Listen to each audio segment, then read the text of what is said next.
Hey, welcome to Everyday Economics, a podcast that helps you learn about the economic world happening around you every day. I'm your host, Chris Krug, president of the 501c3 nonprofit Franklin News Foundation. Everyday Economics is a production of America's Talking Network. You can check out all of our great podcasts at americastalking.com. To support Everyday Economics and podcasts such as this one, please make your tax-deductible charitable contribution by clicking the link in the show description. We are recording this episode on Tuesday, February 21st.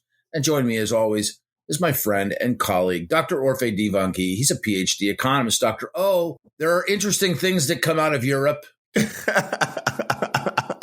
The most recent one is this study. I typically am a fan of LinkedIn News. I think LinkedIn News got this headline wrong. The headline is, "Money Can't Buy You Smarts." The reality of it is that smarts will only get you so far, which is, I think, something that maybe my Uncle Tony might have told me when I was a kid. That's right. I don't think there's any news here.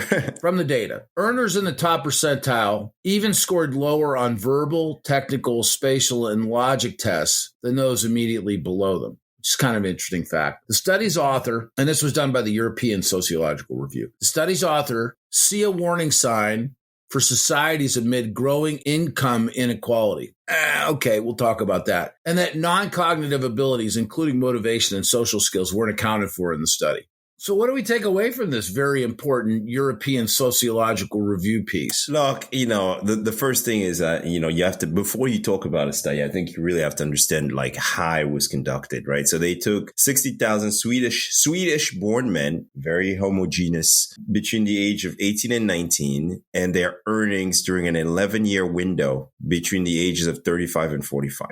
You got these guys. They were tested with standard intelligence tests when they were 18 and 19 years old. And then they were observed. They went off and did their own thing, got out of their compulsory military service, went in different careers, and they were observed again between the ages of 35 and 45. And some of them did better than others. Basically, what the research shows is that the guys that tested the highest did not necessarily end up earning the most. And so they try to say, look, this is ability, blah, blah, blah. But, look, I have a problem with the way the study was conducted to start with. We all know that basically you got to test these guys even younger. You got to, by the time you're 18, 19, you've gone through high school, you've had different experiences in life, different elementary schools, all kinds of different things have happened to you already. That might be confounding the result here. Then you also have to wonder about, and I didn't read the study, so maybe they did that, but you also have to wonder about the link between a kid's ability and his parents' ability. And so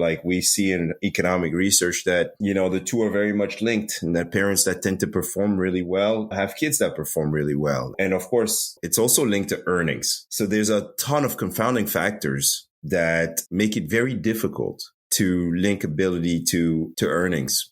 So let me ask you this, and just kind of bring this back into the framework of everyday economics. How bright you are, and ultimately what you're able to accomplish and what you're able to earn in your career, and the economic contribution that you'll make, the impact that you'll have on the economy as a single person.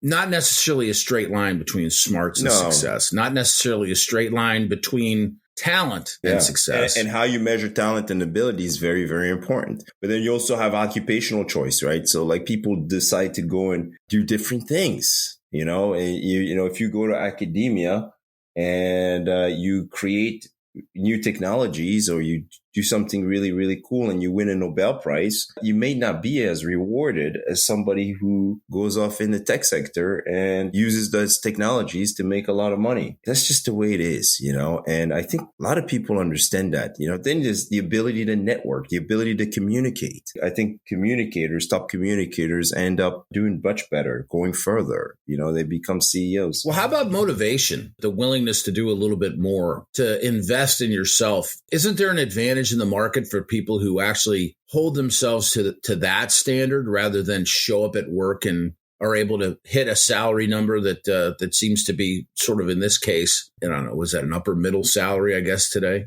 Anecdotally, at least, I find that people who come from really, really tough circumstances, when given the opportunity, tend to do really, really well. They're motivated. They work really hard. And by the way, hard work doesn't always amount to higher earnings either. But yeah, there's no direct link.